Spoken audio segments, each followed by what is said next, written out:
अस्सलाम वालेकुम, मैं हूँ शाहजेब खानजादा। एग्जीक्यूटिव और अदलिया के तनाव की वजह से मुल्क में आए दिन संगीन अदालती तनाज़ात सामने आ रहे हैं। खास तौर पर इस्लामाबाद हाई कोर्ट में सूरत हाल बिगड़ती जा रही है। अदलिया की आज़ादी पर सवाल उठ रहा है, अदलिया में हुकूमती और रियासती मुदाखलत पर सवाल उठ रहा है और आज एक नया तनाज़ा खड़ा हो गया है जिसमें कायम मकाम चीफ जस्टिस सरफराज डोगर के बेंच मुंतकली के इख्तियारात और कॉज लिस्ट मनसूखी पर जस्टिस सरदार एजाज इसहाक ने सवालात उठा दिए हैं और कॉज लिस्ट मनसूखी पर अदालती अमले के खिलाफ कल से तौहीन अदालत की कार्रवाई शुरू करने का फैसला कर लिया है। जस्टिस सरदार एजाज इसहाक ने यहाँ तक रिमार्क्स दिए कि इससे तो अच्छा होता कि मेरी अदालत की बुनियादों में बारूद रख कर उड़ा देते। अगर बड़े साहिब की मर्जी कहीं और हुई तो वो कहेंगे कि मैं ये केस अपने पास ले लूं। ये नया तनाज़ा पीटीआई की रहनुमा मिशाल यूसुफजई की तरफ से इमरान खान और बुशरा बीबी से मुलाकात से रोकने के खिलाफ तौहीन अदालत के केस में सामने आया है। जेल हुकाम का मौक़िफ़ था कि मिशाल यूसुफजई इमरान खान और बुशरा बीबी की वकील नहीं हैं और वो खुद भी उनसे नहीं मिलना चाहते। ये केस जस्टिस सरदार एजाज इसहाक सुन रहे थे और जब जुमे को इस केस की समाअत हुई थी तो जस्टिस सरदार एजाज इसहाक ने अदालती अहकामात की खिलाफ वर्जी पर सुप्रीटेंडेंट अडियाला जेल को तलब करके उनकी सरजनिश की थी और खुद इमरान खान को भी वीडियो लिंक पर या ज़ाती हैसियत में पेश करने का हुक्म दिया था। मगर एडवोकेट जनरल इस्लामाबाद ने मौक़िफ़ इख्तियार किया था कि इमरान खान को जेल से लाना सिक्योरिटी खदशात की वजह से मुमकिन नहीं है। वीडियो लिंक पर पेश करने की सहूलत भी मुमकिन नहीं हो सकी है। इस पर जस्टिस सरदार एजाज इसहाक ने सुप्रीटेंडेंट अडियाला जेल की मौजूदगी में लॉ क्लर्क सकीना बंगश को अडियाला जेल भिजवाने के लिए कमीशन मुकर्रर कर दिया था ताकि वो बराह रास्त इमरान खान से पूछ सकें कि मिशाल यूसुफजई उनकी वकील हैं या नहीं हैं। मगर हफ्ते को अडियाला जेल में 3 घंटे इंतजार कराने के बाद इस कमीशन को इमरान खान से मुलाकात के बगैर ही वापस भेज दिया गया और इस दौरान सुप्रीटेंडेंट अडियाला जेल ने इस्लामाबाद हाई कोर्ट में एक ऐसी दरख्वास्त दायर कर दी जो आज के अदालती तनाज़े की बुनियाद बनी है। सुप्रीटेंडेंट अडियाला जेल ने मौक़िफ़ इख्तियार किया कि इमरान खान से मुलाकातों से मुताल्लिक तमाम दरख्वास्तों को यकजा किया जाए और पीर को इस्लामाबाद हाई कोर्ट के कायम मकाम चीफ जस्टिस सरफराज डोगर ने ये इस्तदा मंजूर कर ली और फिर कल इमरान खान से मुलाकातों से मुताल्लिक 20 से ज़ायद दरख्वास्तों को यकजा करके समाअत करने के लिए अपनी सरबराही में 3 रुकनी लार्जर बेंच बना दिया जिसमें जस्टिस अरबाब मोहम्मद ताहिर और जस्टिस आजम खान शामिल हैं और मिशाल यूसुफजई का तौहीन अदालत का केस भी लार्जर बेंच के पास चला गया। इसलिए आज जस्टिस सरदार एजाज इसहाक के सामने इस केस की कॉज लिस्ट मनसूख कर दी गई जिसके बाद आज ही अदालत में गैर मामूली सूरत हाल सामने आई। जस्टिस सरदार एजाज इसहाक ने कॉज लिस्ट मनसूख होने पर डिप्टी रजिस्ट्रार जुडिशल को ज़ाती हैसियत में तलब कर लिया और वो जब पेश हुए तो उनसे पूछा कि आपने किसके कहने पर कॉज लिस्ट मनसूख की। तो डिप्टी रजिस्ट्रार ने जवाब दिया कि हमें चीफ जस्टिस ऑफिस से हिदायत आई थी, चीफ जस्टिस ऑफिस से कहा गया था कि लार्जर बेंच बना दिया है, अब इस केस की कॉज लिस्ट मनसूख कर दें। जस्टिस सरदार एजाज इसहाक ने सवाल किया कि केस मुंतकली के लिए मुतफर्रिक दरख्वास्त किस कानून के तहत दायर की गई? क्या रियासत जज की मर्जी के बगैर केस लार्जर बेंच को मुंतकिल करने की हिमायत करती है? ये करने के बजाय आप मेरी अदालत की बुनियादों में बारूद रख कर उड़ा देते। क्या चीफ जस्टिस के पास एक जज के सामने ज़ेर समाअत केस उसकी मर्जी के बगैर दूसरे जज को मुंतकिल करने का इख्तियार है? फर्ज करें मुस्तकबिल में एक निहायत करप्ट चीफ जस्टिस हो तो उसके पास केस इस तरह मुंतकिल करने का इख्तियार होगा। एक पार्टी के 3 केसेस हों और चीफ जस्टिस को दरख्वास्त दे दें तो क्या ज़ेर समाअत केस मुंतकिल हो सकता है? क्या आप करप्शन और अकरबा परवरी के दरवाजे खोल रहे हैं? ये इंसाफ की अदालत को गुमराह करने के भी मुतरादिफ है। इस्लामाबाद हाई कोर्ट रूल्स में नहीं है कि जज की मर्जी के बगैर चीफ जस्टिस केस को ट्रांसफर कर दे। जस्टिस सरदार एजाज इसहाक ने मजीद दिमाग दिए कि आप एक चीज़ को अना का मसला बनाकर जो कुछ कर रहे हैं वो हाई कोर्ट के बखिए उधेड़ देगा। रियासत ने अगर फैसला कर लिया है कि उन्होंने अना की जंग जीतनी है तो मेरा यहाँ बैठने का कोई फ़ायदा नहीं है। अगर बड़े साहब की मर्जी कहीं और है तो वो कहेंगे कि मैं ये केस अपने पास ले लूँ। क्या जज रजिस्ट्रार ऑफिस के मरहून मिन्नत है? क्या ऑफिस फैसला करेगा कि जज ने केस सुनना है या नहीं सुनना? क्या कॉज लिस्ट फैसला करेगी कि अदालत इंसाफ कैसे करेगी? डिप्टी रजिस्ट्रार जुडिशल ने जवाब दिया कि हमने चीफ जस्टिस ऑफिस से हिदायत के लिए मामला भेजा तो केस लार्जर बेंच को मुंतकिल करने का कहा गया। जस्टिस सरदार एजाज इसहाक ने रिमार्क्स दिए कि अगर लार्जर बेंच कार्रवाई कर रहा है तो इस अदालत की कार्रवाई की तौहीन में कर रहा है। अगर ऑफिस को ये कॉज लिस्ट रोकने का हुक्म दिया जाता है तो ये अदालत खुद केस कॉल करेगी। रियासत ये चाहती है कि जजेस बस उसकी मर्जी के मुताबिक फैसले करें। रियासत चाहती है कि जजेस यहाँ बैठकर बस नौकरी करते रहें। अगर ये मसला हल नहीं होता तो मेरा बतौर जज अवाम को इंसाफ देने का एतमाद ख़त्म हो जाएगा। कॉज लिस्ट मंसूख करके केस ट्रांसफर करने पर तौहीन अदालत की कार्रवाई का आगाज कर रहा हूं। जस्टिस सरदार एजाज इसहाक ने कहा कि हम बुनियादी सवालात ही तय नहीं कर पाते, हर 10 साल बाद बुनियादी उसूलों पर इसी मकाम पर आकर खड़े हो जाते हैं। इससे बड़ी हिमाकत नहीं है कि कानून की अमलदारी के बगैर मईशत तरक्की करे। ये मेरी जात का या मेरे इख्तियारात का मसला नहीं है, बल्कि ये मामला हाई कोर्ट की तौकीर का है। क्या इस तरह अवाम का निज़ाम इंसाफ पर यकीन कायम रहेगा? इस दौरान दरख्वास्त गुजार मिशाल यूसुफजई ने कहा कि हमारे साथ बाहर ये हो रहा है तो इमरान खान और बुशरा बीबी के साथ जेल में क्या करते होंगे? तो जस्टिस सरदार एजाज इसहाक ने रिमार्क दिए कि आप वो बात कर रही हैं, हमें तो अपने इदारे की फिक्र हो गई है। गाइडेड मिसाइल आपकी तरफ जा रहा था, वो अब हमारी तरफ आ रहा है। अदालत ने स्टेट काउंसिल से भी पूछा कि जो कुछ हुआ है क्या आप इसमें मुलव्विस हैं? इसके बाद अदालत ने डिप्टी रजिस्ट्रार जुडिशल को तहरीरी जवाब जमा कराने का हुक्म दे दिया। साथ ही एडवोकेट जनरल इस्लामाबाद से भी जवाब तलब कर लिया। अब कल दोबारा इस केस की समाअत होगी और आम बात यह है कि कल ही कायम मकाम चीफ जस्टिस सरफराज डोगर की सरबराही में 3 रुकनी लार्जर बेंच भी इमरान खान से मुलाकातों के केसेस की पहली समाअत करने जा रहा है, जिसमें मशाल यूसुफजई का केस भी शामिल है। याद रहे कि हाल ही में सुप्रीम कोर्ट में भी एक तनाज़ा खड़ा हुआ था जब 13 जनवरी को जस्टिस मंसूर अली शाह की सरबराही में 3 रुकनी बेंच टैक्स कवानीन से मुताल्लिक एक केस की समाअत कर रहा था, तो 20 जनवरी को केस को इस बेंच से डीलिस्ट करके आईनी बेंच को मुंतकिल कर दिया गया, जिस पर जस्टिस मंसूर अली शाह ने सख्त सवालात उठाते हुए एडिशनल रजिस्ट्रार सुप्रीम कोर्ट के खिलाफ तौहीन अदालत की कार्रवाई शुरू कर दी थी, मगर बाद में इसे ख़त्म कर दिया था। लेकिन यह तनाज़ा सुप्रीम कोर्ट के जजेस के दरमियान शदीद इख्तिलाफात का बाइस बन गया था। तौहीन अदालत की समाअत के दौरान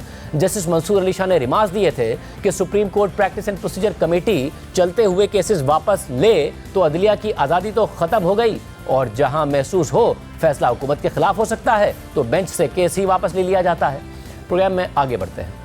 आईजी इस्लामाबाद की सरबराही में कायम JIT तहरीक इंसाफ के रहनुमाओं और सोशल मीडिया कारकुनों से मुतनाज़ सोशल मीडिया पोस्ट से मुतालिक तहकीकात कर रही है। सिलसिले में मुतादिद PTI रहनुमाओं को तलबी के नोटिस भेजे जा रहे हैं और आज इमरान खान की बहन अलीमा खान JIT के सामने पेश हो गई हैं। जियो न्यूज़ के नुमाइंदे अयाज अकबर यूसुफजई के मुताबिक JIT ने अलीमा खान से तहरीक इंसाफ के सोशल मीडिया अकाउंट से मुताल्लिक पूछगछ की है। अलीमा खान को JIT ने 3 दिन पहले तलब किया था, ताहम उनकी दरख्वास्त पर आज उन्हें बुलाया गया था। गुज़िश्ता पेशी पर अलीमा खान के वकील JIT में पेश हुए थे। ज़राए के मुताबिक JIT ने तकरीबन 6 घंटे अलीमा खान से सवालात किए। अलीमा खान से PTI के सोशल मीडिया अकाउंट्स और उनकी मैनेजमेंट के बारे में पूछा गया। JIT ने अलीमा खान से पूछा कि जिब्रान इलियास से आपका क्या ताल्लुक है? अलीमा खान ने जवाब दिया कि जिब्रान इलियास से कभी नहीं मिली, लेकिन राब्ता रहता है। अलीमा खान ने कहा कि वो जिब्रान इलियास को ट्वीट्स भेजती हैं जो वो पोस्ट करता है। अलीमा खान ने मजीद कहा कि उनका सियासत से ताल्लुक नहीं है, सारी जिद्दोजहद भाई के लिए कर रही हैं। कुछ लोग इमरान खान का नाम बेचकर पैसा कमाना चाहते हैं। JIT ने पूछा कि IMF के कर्ज के हवाले से क्यों बयान दिया, तो अलीमा खान ने जवाब दिया कि हमारे पैसे हैं, सवाल तो बनता है। अलीमा खान ने कहा कि इमरान खान के और पार्टी के ऑफिशियल अकाउंट्स को वो अपनी पोस्ट भेजती हैं जो वो लगा देते हैं। ज़राए के मुताबिक दौरान तहकीकात अलीमा खान ने JIT पर कई बार गुस्से का भी इजहार किया। प्रोग्राम में आगे बढ़ते हैं, एक अहम खबर आपके सामने रखते हैं। ख़वातीन को जायदाद में विरासत देने से मुताल्लिक आज वफाकी शरई अदालत का एक अहम फैसला सामने आया है, जिसमें चादर, पर्ची या उससे मिलती जुलती किसी भी नाम की रस्म या रिवाज को गैर इस्लामी और गैर कानूनी करार दे दिया गया है, जिसके तहत ख़वातीन को उनके जायज़ विरासती हिस्से से महरूम किया जाता है। वफाकी शरई अदालत के चीफ जस्टिस इकबाल हमीदुर रहमान की सरबराही में जस्टिस सैयद मोहम्मद अनवर, जस्टिस खादिम हुसैन शेख और जस्टिस अमीर मोहम्मद खान पर मुश्तमिल फुल कोर्ट ने फैसला दिया है, जिसे जस्टिस सैयद मोहम्मद अनवर ने तहरीर किया है और लिखा है कि दरख्वास्त गुजार सैयदा फौजिया जलाल शाह ने मामला उठाया है कि ख़वातीन को मकामी रस्म व रिवाज के बहाने उनकी आबाई जायदाद में विरासत के उनके जायज़ हक़ से महरूम किया जा रहा है। हालांकि इस तरह के विरासत के हक़ को इस्लाम ने कुरान और सुन्नत में ख़ास तौर पर और वाज़ेह तौर पर तस्लीम किया है। दरख्वास्त गुजार के मुताबिक ये रिवाज चादर या पर्ची कहलाता है, जो कि खैबर पख्तूनख्वा के ज़िला बन्नू के इलाके में राइज है, जिसके तहत ख़वातीन को जिरगे के ज़रिए उनकी आबाई जायदाद में हक़ विरासत से मुकम्मल तौर पर महरूम किया जा रहा है या फिर दबाव डालकर उन्हें विरासत में हिस्से के तौर पर कम कीमती जायदाद लेने पर मजबूर किया जा रहा है। इसके अलावा दरख्वास्त गुजार के मुताबिक उसकी वालदा सैयदा इफ्तिखार बीबी को भी उसके वालिद और शौहर की विरासत में चादर या पर्ची नामी मकामी रिवाज की वजह से उसके हिस्से से ही महरूम कर दिया गया था। इसलिए दरख्वास्त गुजार ने इस दरख्वास्त के जरिए अपनी वालदा के लिए भी अदालती रिलीफ की दरख्वास्त की है। दरख्वास्त गुजार ने अपने दलाइल की हिमायत में सूरह निसा की आयात 7, 11, 12 और 14 पर इन्हिसार किया है, जिसमें خواتین کی وراثت کے مسئلے پر بحث کی گئی ہے اور مسلمانوں کو ہدایت کی گئی ہے کہ وہ مرنے والے کے ہر اہل قانونی وارث کو ان آیات کے مطابق واجب الادا حصہ دیں۔ اس کے علاوہ درخواست گزار نے کیس لاء پر بھی نثار کیا ہے، جس میں خواتین کے وراثت کے حق سے متعلق غیر واضح اصولوں کی وضاحت کی گئی ہے۔ اس شرعی پٹیشن کے داخل ہونے کے بعد متعلقہ محکموں کو نوٹس جاری کیے گئے اور ان کا موقف طلب کیا گیا اور اس کے نتیجے میں عدالت کو مدعا علیہان کے جوابات موصول ہوئے۔ وفاقی وزارت قانون و انصاف، حکومت خیبر پختونخوا، حکومت Balochistan, Sindh commission on the status of women, Punjab commission on the status of women کے ساتھ ساتھ گورنر خیبر پختونخوا کے پرنسپل سیکرٹری کی جانب سے رپورٹ بھی عدالت میں پیش کی گئی، جس میں محتسب سیکریٹریٹ کی جانب سے خواتین کے حقوق سے متعلق ان کی شکایات کے نمٹانے کے اعداد و شمار موجود ہیں۔ سیکرٹری قانون خیبر پختونخوا کی جانب سے ایک تفصیلی جواب موصول ہوا، جس میں صوبے میں مختلف بہانوں سے خواتین کو وراثت کے حق سے محروم کرنے کی سماجی برائی بلکہ جرم کے خاتمے کے لیے حکومت کی مختلف ٹھوس اقدامات پر روشنی ڈالی گئی۔ تاہم جواب دہندہ نمبر 13 یعنی خیبر پختونخوا حکومت کے سیکرٹری قانون نے اس بات سے انکار کیا کہ خیبر پختونخوا میں چادر یا پرچی کے مخصوص نام کے ساتھ کوئی رواج یا رسم موجود ہے، جیسا کہ درخواست گزار نے الزام لگایا ہے۔ خیبر پختونخوا کے directorate of social welfare, special education and women empowerment نے ایک رپورٹ میں اعتراف کیا ہے کہ پہلے سابقہ فاٹا میں روایتی قانون رائج تھا، جس میں خواتین کو قرآن و سنت کی طرف سے دیے گئے وراثت کے شرعی حق سے محروم رکھا جاتا تھا، لیکن قبائلی علاقوں کے صوبے میں ضم ہونے کے بعد ان علاقوں میں یہ روایت یا رواج وقت کے ساتھ ساتھ ختم ہوتا جا رہا ہے۔ اس سلسلے میں خیبر پختونخوا حکومت نے Khyber Pakhtunkhwa enforcement of women's property rights act 2019 بھی جاری کیا ہے، جس کے نتیجے میں محتسب سیکریٹریٹ خیبر پختونخوا نے کام بھی شروع کر دیا ہے۔ Directorate of social welfare, special education and women empowerment نے اپنے رد عمل میں کہا کہ پرچی اور چادر جیسے رواج کا تعلق خیبر پختونخوا سے نہیں ہے اور آج تک پرچی اور چادر کے ذریعے خواتین کو جائیداد کے حق سے محروم کرنے کی کوئی شکایت محتسب خیبر پختونخوا کو رپورٹ نہیں کی گئی ہے۔ تاہم ڈائریکٹوریٹ نے نہ صرف یہ تسلیم کیا کہ خواتین کے لیے وراثت کے حقوق قرآن و سنت میں موجود ہیں، بلکہ اس نے مزید وضاحت کی ہے کہ خواتین کے پاس وراثت کا حق حاصل کرنے کے لیے قانونی راستے بھی اب دستیاب ہیں۔ ڈائریکٹوریٹ کے مطابق قرآن و حدیث اور قانون کے مطابق خواتین کا شرعی حصہ بالکل واضح ہے۔ جہاں جہاں قانونی ریٹ قائم ہے، وہاں ریونیو ریکارڈ میں خواتین کا برابر کا حصہ اندراج ہوتا چلا آ رہا ہے۔ اس بارے میں اگر کسی بھی خاتون کو کوئی دشواری پیش آتی ہے تو صوبائی حکومت نے صوبائی محتسب کو درخواست کی صورت میں کارروائی کا اختیار دیا ہے، جس پر 60 دنوں میں عمل درآمد کرانا لازمی قرار دیا گیا ہے اور قبضہ بذریعہ علاقہ کمشنر حوالے کرنے کی ذمہ داری ہے۔ سابقہ قبائلی علاقوں میں رواج کا قانون تھا، جس میں خواتین کو اس شرعی حق سے محروم کر دیا گیا تھا، لیکن اب وہ بھی قومی دائرے میں شامل ہو چکے ہیں اور مروجہ قانون جو کا توں ان پر بھی لاگو ہو چکا ہے۔ تعلیم کی کمی اور جہالت کی وجہ سے رواج کا قانون نافذ تھا، لیکن وقت کے ساتھ ساتھ ختم ہوتا جا رہا ہے۔ اسی طرح Punjab commission on the status of women نے بتایا کہ ایسی کوئی رسم جس کا ذکر درخواست گزار نے چادر یا پرچی کے نام سے کیا ہے، پنجاب میں موجود نہیں ہے۔ تاہم انہوں نے اپنے جواب میں کچھ ایسے قوانین درج کیے ہیں جو صوبے میں رائج ہیں، جن میں وفاقی قوانین بھی شامل ہیں، تاکہ خواتین کو ان کے وراثت کے حق سے محروم کرنے کے غیر قانونی اور غیر اسلامی عمل کو روکا جا سکے، جو کہ قرآن و سنت نے انہیں لازمی طور پر دیا ہے۔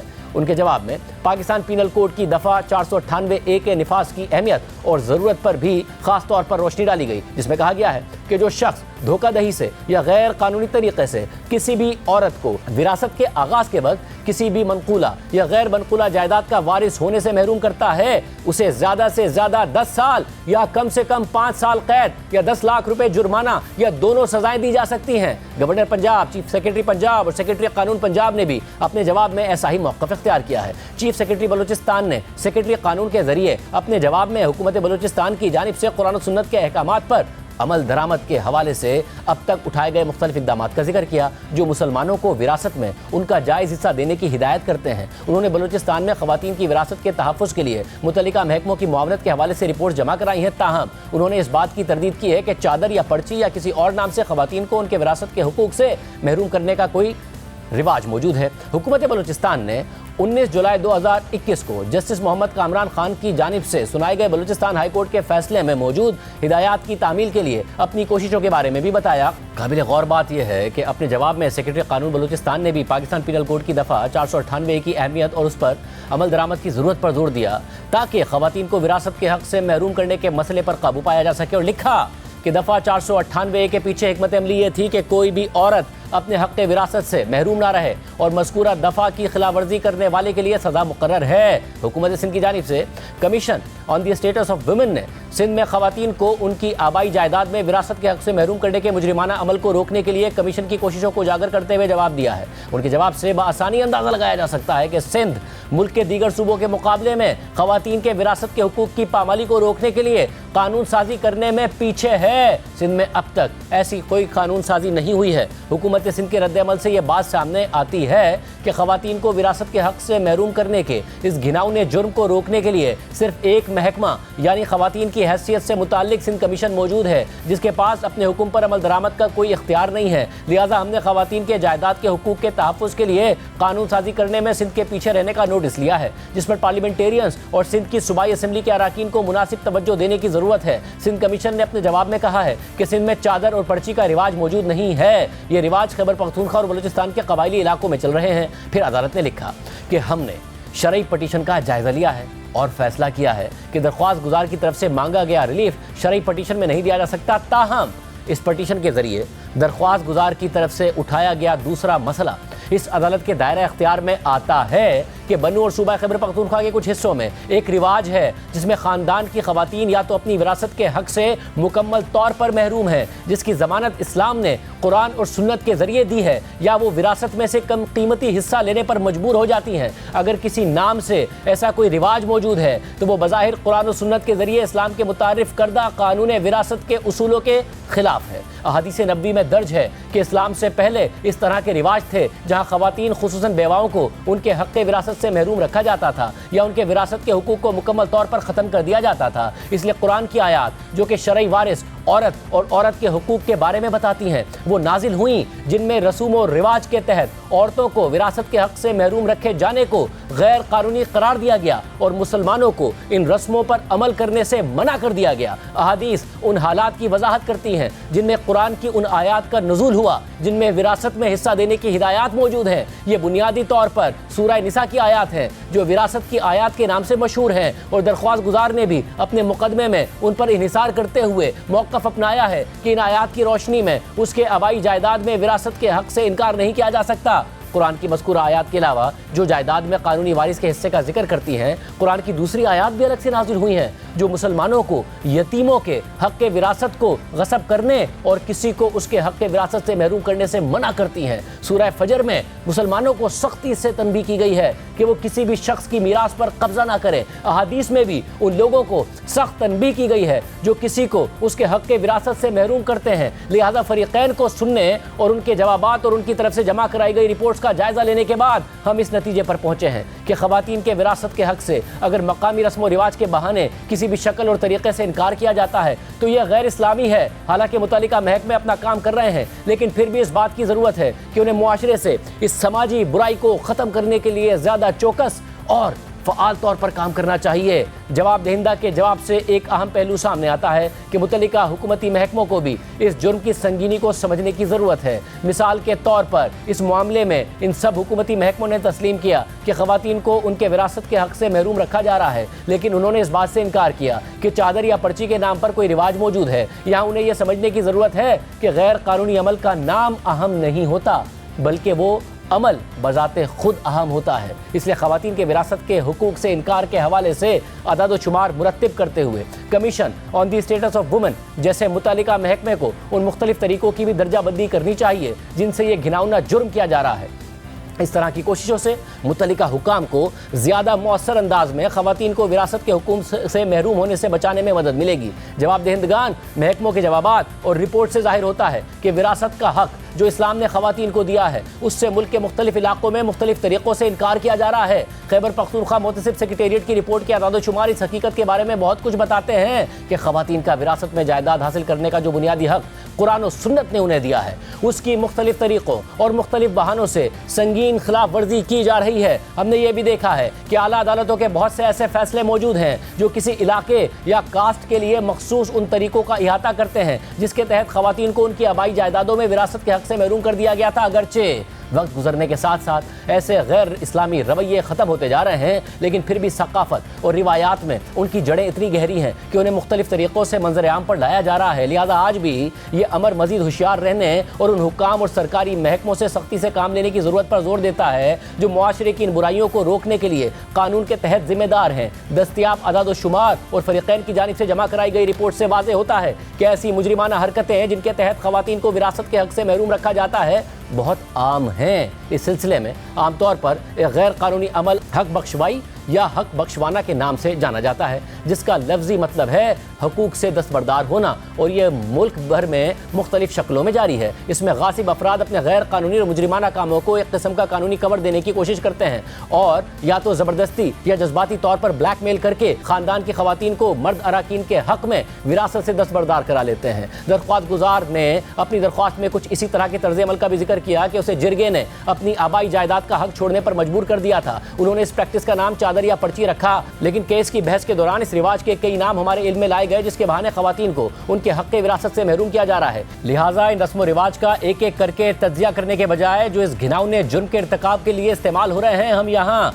उन तमाम गैर अखलाकी रस्मों को गैर कानूनी और गैर इस्लामी करार देते हैं जिनकी वजह से ख़ानदान की किसी भी खातून को उसके विरासत के हक़ से महरूम कर दिया जाए जो कि कुरान और सुन्नत ने उसे अता किया है। चूँकि ज़्यादातर जवाब दहिंदा महकमों ने भी ताज़ीरात पाकिस्तान के कानून के इस्तेमाल की ज़रूरत को तस्लीम किया है जिसमें मुआशरे से इस बुराई के खात्मे के लिए तरमीम की गई है। इसलिए हमारा ख्याल है कि मुतल्लिका सूबाई महकमे जो मुआशरे की इस बुराई को दूर करने और ख़वातीन के विरासती हुकूक के तहफ़्फ़ुज़ के ज़िम्मेदार हैं, वो भी मुजरिम के खिलाफ फौजदारी मुकदमा शुरू कर सकते हैं। इस सिलसिले में वो अमर बिलमारूफ के उसूल पर इस्लामी इक़दार को फ़रोग़ देने के लिए मुजरिमों के खिलाफ किए गए अपने इज्तिमाई इक़दामात और फैसलों को आम कर सकते हैं जो निफाज़ शरीयत एक्ट 1991 के सेक्शन 13 के मुताबिक होगा, जो कि रियासत का एक अहम ठोस कानून है। ऐसी समाजी बुराइयों को रोकना और अपने अवाम की फलाह बहबूद को फ़रोग़ देना एक इस्लामी रियासत का बुनियादी फरीज़ा है जिसका जिक्र निफाज़ शरीयत एक्ट में किया गया है। लिहाजा हम खैबर पख्तूनख्वा के ज़िला बनू या मुल्क के किसी भी हिस्से में चादर या पर्ची के नाम के साथ या किसी और नाम के साथ मौजूद किसी भी ऐसे रिवाज को गैर इस्लामी और गैर कानूनी करार देते हैं जिसकी कोई कानूनी हैसियत ना हो और जिसकी वजह से औरतों को उनकी आबाई जायदाद से मुकम्मल या जुज़वी तौर पर महरूम किया जाता है जो उन्हें विरासत में मिली है, या कोई दूसरा अमल जो ख़वातीन को उनके विरासत के हक़ से महरूम करता है जो कुरान और सुन्नत के ज़रिए अता किया गया है। ऐसा अमल गैर इस्लामी है और कुरान और सुन्नत के उसूलों के खिलाफ है, इसलिए बातिल और नाजायज़ है और इस पर सज़ा भी हो सकती है। हम मज़ीद करार देते हैं कि ख़वातीन के विरासत के हुकूक को मुतासिर करने वाले तमाम या कोई भी रिवाज या रस्म गैर इस्लामी और गैर कानूनी है। ऐसे जुर्म के मुर्तकिब अफराद के खिलाफ ताज़ीरात पाकिस्तान की दफ़ा 498A के तहत कार्रवाई की जानी चाहिए, क्योंकि रियासत के मुतालिका हुकाम की तरफ से ऐसी कार्रवाइयाँ अमर बिल मारूफ और नही अनिल मुनकर के दायरे में आती हैं जो कि रियासत का एक अहम फरीज़ा है। प्रोग्राम में ब्रेक शामिल करते हैं, एक और अहम अदालती फैसला आपके सामने रखेंगे।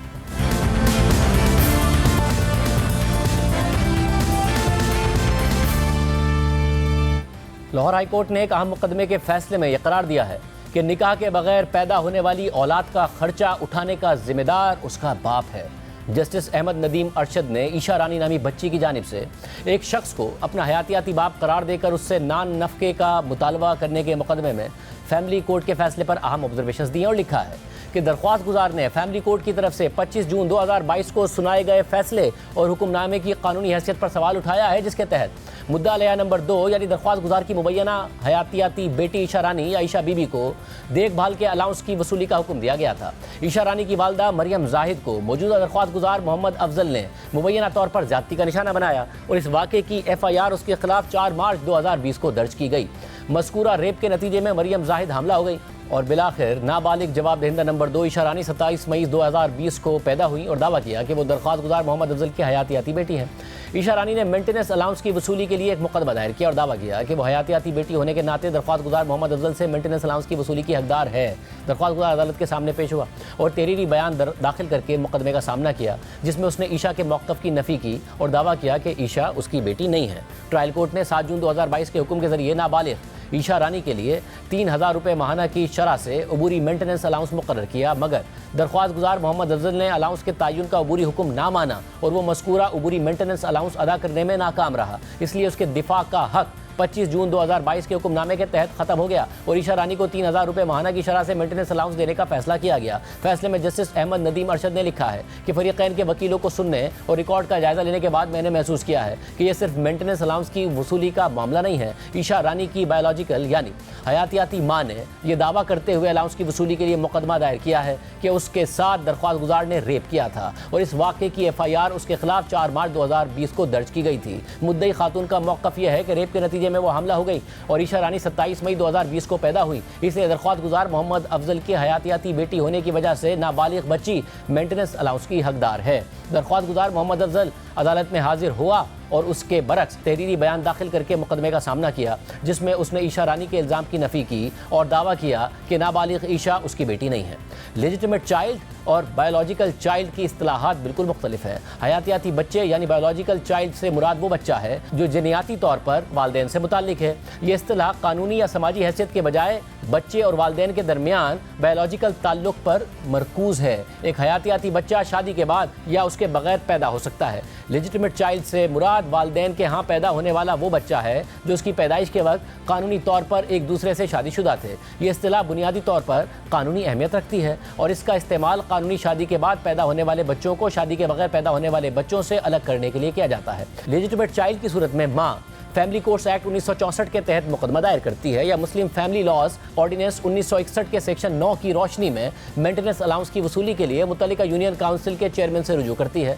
अदालत आर्जी इंतजाम के तौर पर उबूरी मेंटेनेंस अलाउंस तय करती है और वालिद की जानिब से उबूरी मेंटेनेंस अलाउंस की अदायगी में नाकामी पर अदालत उसका दिफा खत्म कर देती है और फैमिली कोर्ट्स एक्ट 1964 के सेक्शन 17A के तहत फौरी तौर पर मुकदमे का फैसला सुना देती है। लेकिन ऐसी सूरत में जहां एक औरत मर्द को हयातियाती यानी बायोलॉजिकल बाप करार देकर उसके खिलाफ अपने बच्चे के मेंटेनेंस अलाउंस का दावा करती है और वो मर्द इस दावे की तरदीद कर देता है, तो फिर खातून को पहले काबिल एतमाद सबूत पेश करने की ज़रूरत होती है कि वो मर्द दर हकीकत बच्चे का बायोलॉजिकल यानी हयातियाती बाप है। ये साबित करने का बोझ कि मर्द असल में बच्चे का हयातियाती बाप है उस औरत पर है जो किफालत का दावा करती है। वो बच्चा जिसकी पैदाइश या तो रेप या जिना के नतीजे में हुई हो और वो निकाह के नतीजे में पैदा ना हुआ हो। इस्लाम में बच्चे की हैसियत का तयन कई तरीक़ों से किया जा सकता है। सबसे पहले कानूनी शादी या दोनों वालदेन के दरमियान फासी शादी के जरिए, दूसरा मशकूक इज़्दवाजी ताल्लुकात के जरिए, तीसरा बाप ये एतराफ़ कर ले कि बच्चा उसका हयातियाती बच्चा है, चौथा 2 मुनसिफ मर्द गवाहों की गवाही आ जाए, पाँचवा क़याफ़ा यानी माहिरीन की तरफ से तस्दीक करना जो जिस्मानी खुसूसियात और मुशाबहत जैसे कि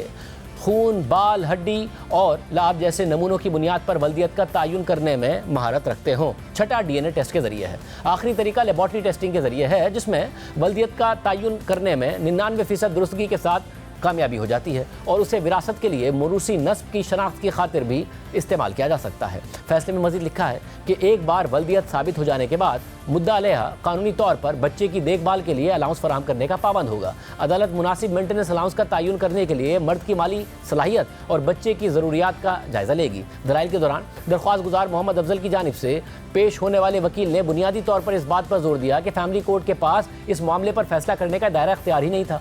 उन्होंने मजीद कहा कि नाबालिग जवाब दहिंदा नंबर 2 ईशा रानी की वालदा को मजाज अदालत से एक फैसला हासिल करना होगा जिसमें कहा गया हो कि नाबालिग बच्ची दरख्वास्त गुजार की ही बायोलॉजिकल यानी हयातियाती बेटी है। उन्होंने ये भी कहा कि दरख्वास्त गुजार मोहम्मद अफजल इलिजिटिमेट चाइल्ड को नान नफ़का देने का पाबंद नहीं है। अब मैं इन एतराज़ात पर बहस करता हूँ कि क्या फैमिली कोर्ट को केस सुनने का इख्तियार है और क्या नान नफ़का किसी इलिजिटिमेट चाइल्ड को दिया जा सकता है या नहीं। पहले बच्चे की देखभाल से मुताल्लिक़ कानून ज़ाब्ता फौजदारी की दफ़ा 488 से 490 तक में मौजूद था। दफ़ा 488 कहती है कि अगर कोई शख्स अपनी बीवी या उसके इलिजिटिमेट या लेजिटिमेट चाइल्ड को नान नफ़का देने में कोताही करता है या उससे इनकार करता है तो उसकी गफलत या इनकार साबित हो जाने पर फर्स्ट क्लास मजिस्ट्रेट ऐसे शख्स को अपनी बीवी या बच्चे की किफ़ालत के लिए माहाना अलाउंस देने का हुक्म दे सकता है। यानी इस दफ़ा ने बाप को अपने इलिजिटिमेट चाइल्ड या लेजिटिमेट चाइल्ड को पालने का पाबंद बनाया है। बाद में मुस्लिम फैमिली लॉज ऑर्डिनेंस 1961 मुतारिफ कराया गया।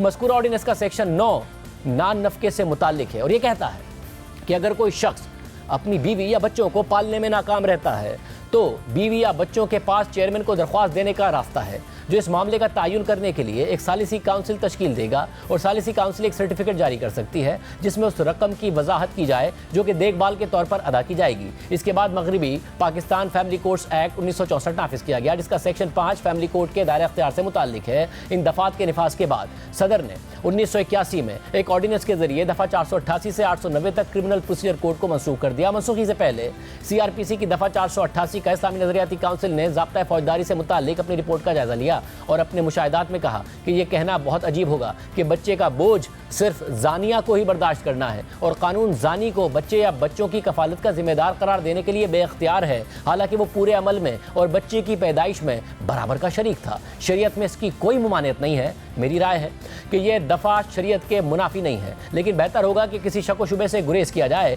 और प्यूटेटिव फादर की जगह लिखा जाए वो शख्स जिससे बच्चा पैदा हुआ। सुप्रीम कोर्ट ने अपने 1995 के फैसले में लिखा कि क्रिमिनल प्रोसीजर कोड की दफा 488 में नान नफका देने की बात मगरबी पाकिस्तान फैमिली कोर्ट्स एक्ट 1964 की दफात के तहत आती है। सुप्रीम कोर्ट के एक फुल बेंच के फैसले में लिखा है कि फैमिली कोर्ट को west Pakistan family courts act 1964 के सेक्शन 5 के तहत उन तमाम मामलात की तशरीह, समात और फैसला करने का खुसूसी इख्तियार हासिल है जो west Pakistan family courts act 1964 के पहले शेड्यूल में आते हैं। अगरचे फैमिली कोर्ट्स एक्ट 1964 बुनियादी तौर पर शादी और ख़ानदानी मामलात से बराह रास्त मुताल्लिक मसाइल पर तवज्जो मरकूज करता है, लेकिन इसका वसीतर दायरा इख्तियार ख़ानदान की फलाह बहबूद का अहाता किए हुए है। एक्ट की वसी ज़बान सिर्फ मियाँ बीवी के दरमियान ताल्लुकात तक ही महदूद नहीं है, बल्कि इसमें बच्चों से मुताल्लिक उमूर भी शामिल हैं, जैसे कि देखभाल और बहबूद। ये मामलात फितरी तौर पर ख़ानदानी उमूर से जुड़े हुए हैं, क्योंकि ख़ानदान की मजमूई फलाह बहबूद को यकीनी बनाने के लिए बच्चे की देखभाल ज़रूरी है। अगरचे एक्ट के अल्फाज बुनियादी तौर पर ख़ानदानी मामलात और शादी से मुताल्लिक हैं, लेकिन बच्चों की देखभाल ख़ानदानी बहबूद से मुताल्लिक तनाज़ात को हल करने के लिए एक्ट के वसीतर दायरा अख्तियार की मंतकी तौसी है। यह एक्ट इस बात को तस्लीम करता है कि जब एक फ़रीक, आमतौर पर वालिद, अपनी माली ज़िम्मेदारी को पूरा करने में नाकाम हो जाता है तो बच्चों समेत खानदान के अराकीन की माली मदद के लिए कानूनी सहूलत फराहम की जानी चाहिए। फैमिली कोर्ट्स एक्ट 1964 का सेक्शन 5 फैमिली कोर्ट्स को शादी, देखभाल और तहवील से मुताल्लिक मसाइल की एक वसी रेंज पर दायरा अख्तियार देता है। ख़ास तौर पर यह बच्चों के लिए नान नफ़के के दावों का फैसला करने की इजाज़त देता है, चाहे इस दावे में बच्चे और मुबैना बाप के दरमियान सिर्फ हयातियाती ताल्लुक शामिल हो। यह एक्ट नाबालिग बच्चों की देखभाल और ख़ानदान की बहबूद से मुताल्लिक मामलात पर लागू होता है और इसमें वो हालात शामिल हैं जहाँ खातून मुबैना बायोलॉजिकल यानी हयातियाती बाप से अपने बच्चे की देखभाल का मुतालबा करती है। अपने हयातियाती बच्चे की देखभाल के लिए औरत का दावा यकीनी तौर पर कानून के तहत आ सकता है। ख़ानदानी मामलात पर एक्ट का दायरा अख्तियार बच्चों की देखभाल से मुताल्लिक तनाज़ात को शामिल करने के लिए काफ़ी वसी है, यहाँ तक कि अगर मुबैना बाप के साथ बच्चे के बायोलॉजिकल ताल्लुकात पर भी इख्तिलाफ हो, अगर अदालत मुतमईन है तो वो फैमिली कोर्ट्स एक्ट 1964 की दफात के तहत बच्चे के नान नफ़के के दावे पर गौर और फैसला कर सकती है। अगरचे एक्ट में जायज़ या नाजायज़ के अल्फाज का खास तौर पर जिक्र नहीं किया गया है, लेकिन लफ्ज़ मेंटेनेंस अपने वसी मायने में तमाम मामलात का अहाता करता है। अदालत ये कहने में कोई हिचकिचाहट महसूस नहीं करती कि यह एक्ट ख़ास तौर पर ख़ानदानी मामलात और शादी का हवाला देता है, लेकिन इसकी वसी तर तशरीह इसे बायोलॉजिकल यानी हयातियाती विलादत समेत बच्चों के नान नफ़के से मुताल्लिक मामलात के तनाज़ात का अहाता करने की इजाज़त देती है। लिहाजा फैमिली कोर्ट को इस मामले पर फैसला करने का इख्तियार हासिल है। वफाकी शरई अदालत ने एक फैसले में लिखा है कि यह कहा गया है कि इस्लाम में बायोलॉजिकल यानी हयातियाती बाप का कोई तस्वुर नहीं है, लेकिन कानून उस शख्स को कोई हक नहीं देता जिसके बच्चे की माँ के साथ नाजायज़ ताल्लुकात के नतीजे में बच्चे की पैदाइश हुई हो। एक्ट को महदूद मकसद के लिए लागू किया जाए तो ये बाप को सिर्फ बच्चे के अखराजात बर्दाश्त करने का जिम्मेदार बनाता है। शरई कानून के वालिदैन का तयन शादी के बिस्तर से होता है और जिना करने वाले को सिर्फ मायूसी होती है, वालिदैन होने के हक पर लागू होता है। इसे जिम्मेदारी से कोई सरोकार नहीं है। लफ्ज़ प्यूटेटिव फादर का मतलब ये नहीं है कि बाप होने के सारे हुकूक उस पर लागू हो जाएंगे, ये सिर्फ बच्चे के नान नफ़के का जिम्मेदार है। जिना से पैदा होने वाले बच्चों के हुकूक को बांग्लादेशी कानूनी निज़ाम में शादो नादिरी तस्लीम किया जाता है। ऐसे बच्चे अपने वालिद या वालदा या दोनों की शनाख्त से पहचाने जाने के हकदार हैं।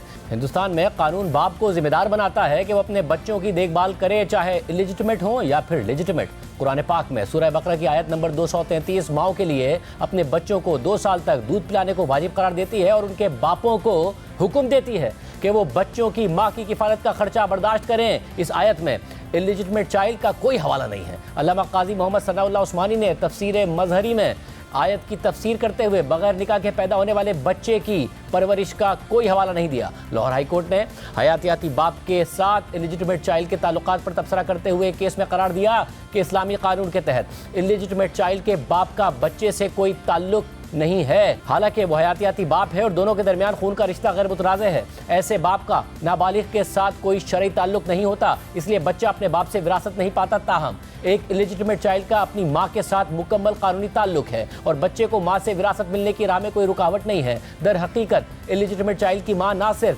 بچے کی کفالت کی حقدار ہوتی ہے بلکہ باپ کی جگہ بچے کی سرپرست بھی سمجھی جاتی ہے. لاہور ہائی کورٹ نے ایک مقدمے میں سزا کے خلاف اپیل کا فیصلہ سناتے ہوئے نہ صرف سزا کو برقرار رکھا بلکہ جرم کے نتیجے میں پیدا ہونے والی نابالغ بچی کو 10 لاکھ روپے کا معاوضہ بھی دیا اور قرار دیا کہ عدالت سمجھتی ہے کہ اپیل کنندہ کے جرم کے نتیجے میں پیدا ہونے والی نابالغ بچی ذہنی اذیت کا شکار ہے, اس کی ساری زندگی نفسیاتی اور ذہنی اذیت کا شکار ہے. لہٰذا اپیل کنندہ کو ہدایت کی جاتی ہے کہ وہ متاثرہ بچی کو 10 لاکھ روپے کا معاوضہ ادا کرے اور معاوضے کی ادائیگی میں کوتاہی کی صورت میں اپیل کنندہ کو مزید 6 ماہ کی قید بھگتنا ہوگی. اس کے بعد جسٹس احمد ندیم ارشد نے فیصلے میں لکھا ہے کہ مساوات, شفافیت اور انصاف کا تقاضا ہے کہ مدعا علیہ نمبر 2 عائشہ رانی اگر یہ ثابت کر دیتی ہے کہ وہ درخواست گزار کی حیاتیاتی اولاد ہے تو اسے اس کی طرف سے معاوضہ دیا جائے اور نان نفقہ بھی دیا جائے. بچہ پیدا کرنے والا شخص اس کی کفالت کا پابند ہے. حیاتیاتی یعنی بایولوجیکل باپ بھی اخلاقی طور پر اپنے الیجیٹمیٹ چائلڈ کو پالنے کا پابند ہے. ان وجوہات کی بنا پر یہ درخواست منظور کی جاتی ہے اور یہ معاملہ اس ہدایت کے ساتھ ٹرائل کورٹ کو بھیجا جاتا ہے کہ مدعی کی جانب سے کیے گئے دعوے سے متعلق ثبوت ریکارڈ کیا جائے کہ درخواست گزار دراصل عائشہ رانی کا حیاتیاتی باپ ہے. اگر ثبوت ریکارڈ کرنے کے بعد عدالت یہ نتیجہ اخذ کرتی ہے کہ نابالغ بچی واقعی مدعا علیہ کی حیاتیاتی بیٹی ہے تو مینٹیننس الاؤنس کے تعین کے لیے کارروائی جاری رکھ سکتی ہے. یہ لاہور ہائی کورٹ کا اہم فیصلہ ہے جو ہم نے آپ کے سامنے رکھا.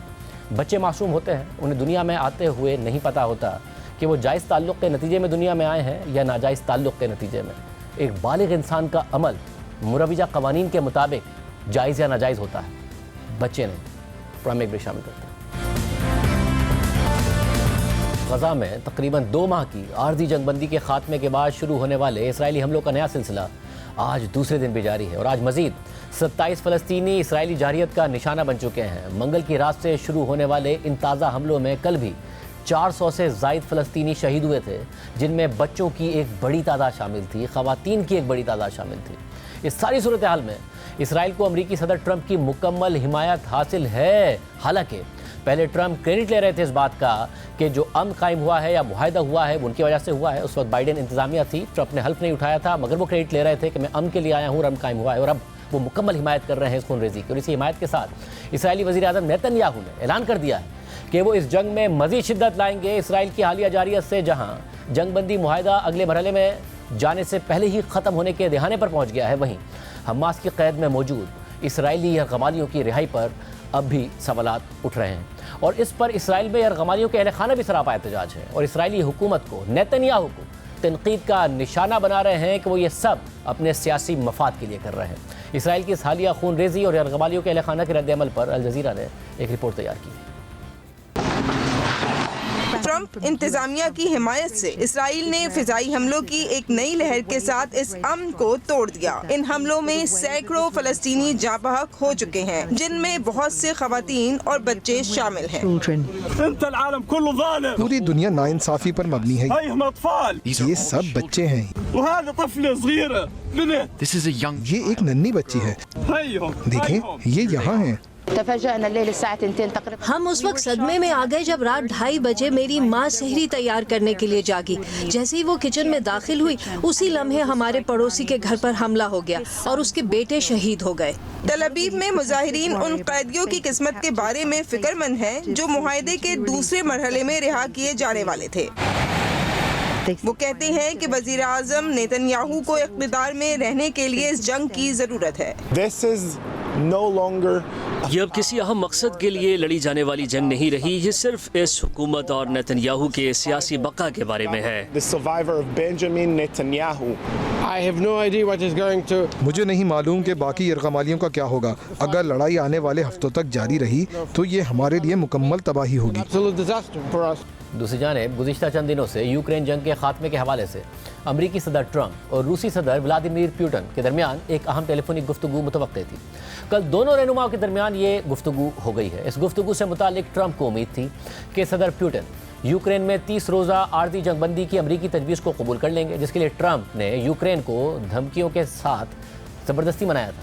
मगर दोनों रहनुमाओं के दरमियान कल होने वाली अहम गुफ्तगू के बाद जो खबरें सामने आ रही हैं वो ट्रंप और उनकी इंतजामिया के दावों के बरक्स हैं। कल ट्रंप और पुतिन के दरमियान होने वाली तकरीबन 2 घंटे तवील बातचीत के बाद रूस ने 30 दिन की मुकम्मल जंगबंदी की अमरीकी तजवीज़ के बरक्स 30 दिनों के लिए यूक्रेन के सिर्फ एनर्जी इंफ्रास्ट्रक्चर पर हमले रोकने का ऐलान कर दिया, लेकिन साथ ही ये शर्त लगा दी कि यूक्रेन को मगरिब से मिलने वाली फौजी और इंटेलिजेंस मदद फौरी तौर पर बंद होनी चाहिए। लेकिन इस गुफ्तगू के बाद कल ट्रंप ने फॉक्स न्यूज़ को दिए गए इंटरव्यू में पुतिन से होने वाली गुफ्तगू को ज़बरदस्त करार दिया और उन्होंने साथ ही यूक्रेन की इमदाद रोकने के रूसी मुतालबे की बात को भी मुस्तरद कर दिया। Vladimir Putin agreed to a ceasefire immediately on energy and infrastructure, but not to a 30-day ceasefire. Ceasefire without going a little bit further would have been tough. Russia has the advantage, as you know. They have encircled about 2,500 soldiers. They are nicely encircled, and that's not good. And we want to get it over with. Look, we're doing this. There are no Americans involved. There could be if we end up in World War III over this, which is so ridiculous. But, you know, strange things happen. And I think we had a great call. It lasted almost 2 hours. Talked about a lot of things and toward getting it to peace. And we talked about other things also. The Kremlin media actually stated that he demanded an immediate cessation of aid to Ukraine in order to get to this multi-step deal. No, he didn't. We didn't talk about aid, actually. We didn't talk about aid at all. We talked about a lot of things, but aid was never discussed.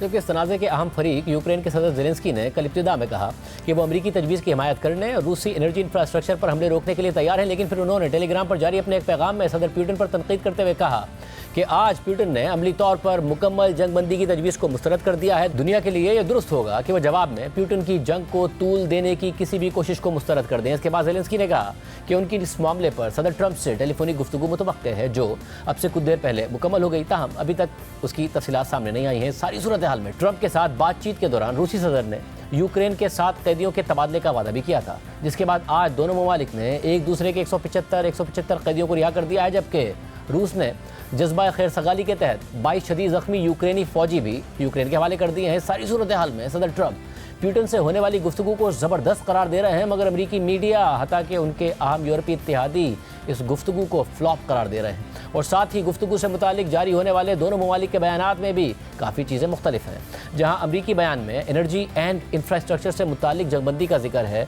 वहीं रूसी एलामिया में energy infrastructure से मुतालिक जंगबंदी लिखा हुआ है, infrastructure नहीं। White house के एलामिया में यूक्रेन में जंगबंदी से मुतालिक लिखा है कि सदर ट्रंप और सदर पुतिन ने यूक्रेन जंग में अमन और जंगबंदी की ज़रूरत पर बात की है और दोनों रहनुमाओं ने इत्तफाक किया कि इस तनाज़े का खात्मा मुस्तकिल अमन के साथ होना चाहिए और अमन की जानिब पेशरफ्त एनर्जी एंड इंफ्रास्ट्रक्चर जंगबंदी से शुरू होगी। साथ ही ब्लैक सी में बहरी जंगबंदी के निफाज, मुकम्मल जंगबंदी और मुस्तकिल अमन के लिए तकनीकी मुज़ाकरात का आगाज़ किया जाएगा और ये मुज़ाकरात मशरिक़ वस्ता में फौरी तौर पर शुरू होंगे। जबकि रूसी हुकूमत ने इस गुफ्तगू पर व्हाइट हाउस के मुकाबले में ज़्यादा तफसीली एलामिया जारी किया है और उसमें यूक्रेन जंग से मुताल्लिक लिखा है कि अमरीकी सदर की 30 दिन की जंगबंदी की तजवीज़ के तनाजुर में रूस ने मुमकिना जंगबंदी पर मौसर कंट्रोल को यकीनी बनाने के हवाले से कई अहम नकात पेश किए, जिनमें यूक्रेनी फौज में जबरी भर्ती को रोकने और यूक्रेनी मुसल्लह फौज को दोबारा मुसल्लह करने के अमल को ख़त्म करने की ज़रूरत शामिल है। इस दौरान इस बात पर भी जोर दिया गया कि तनाज़े के मज़ीद शिद्दत इख्तियार करने से बचने और इसे सियासी और सिफारती ज़राए से हल करने के लिए बुनियादी शर्त ये होनी चाहिए कि यूक्रेन को दी जाने वाली गैर मुल्की फ़ौजी इमदाद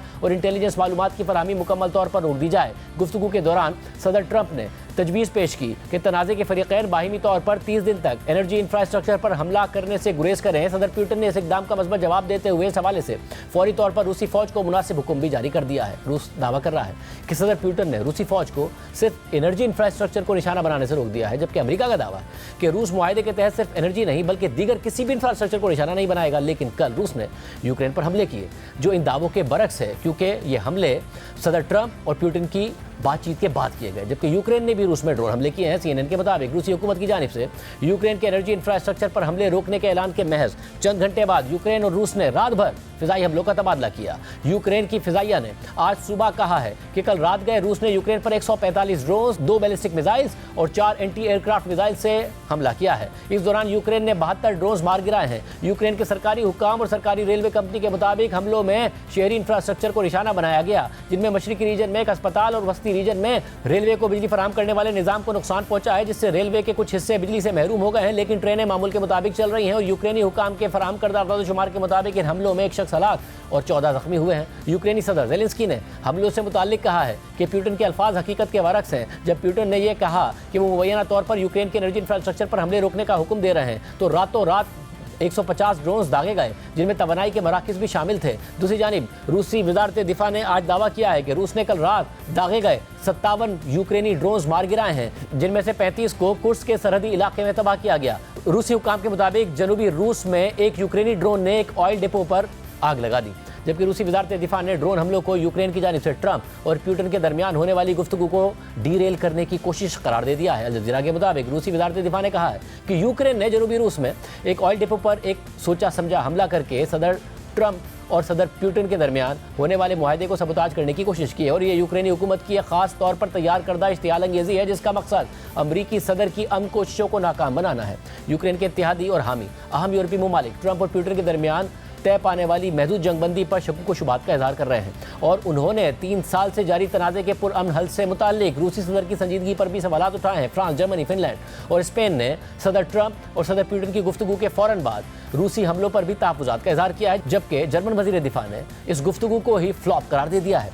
जर्मन नशरियाती इदारे DW के मुताबिक जर्मन वज़ीर दिफा ने एक टीवी इंटरव्यू में कहा है कि हमने देखा कि इस तारीखी फ़ोन कॉल के बाद पहली ही रात शहरी इंफ्रास्ट्रक्चर पर हमले बिल्कुल भी कम नहीं हुए। पुतिन एक खेल खेल रहे हैं। जर्मन वज़ीर ख़ारजा ने रूस की इस शर्त को भी नाकाबिल कबूल करार दिया कि अमन के लिए यूक्रेन को मगरबी फ़ौज और इंटेलिजेंस मदद की मुकम्मल बंदिश ज़रूरी है। उन्होंने मज़ीद कहा कि यह बिल्कुल वाज़ेह है कि पुतिन का मकसद यह है कि हामी ममालिक मज़ीद यूक्रेन की मदद ना करें और इसे हकीकी तौर पर अपना दिफा करने के काबिल ना बनाएं। आज के प्रोग्राम में इतना ही। इजाज़त दीजिए। अल्लाह हाफ़िज़।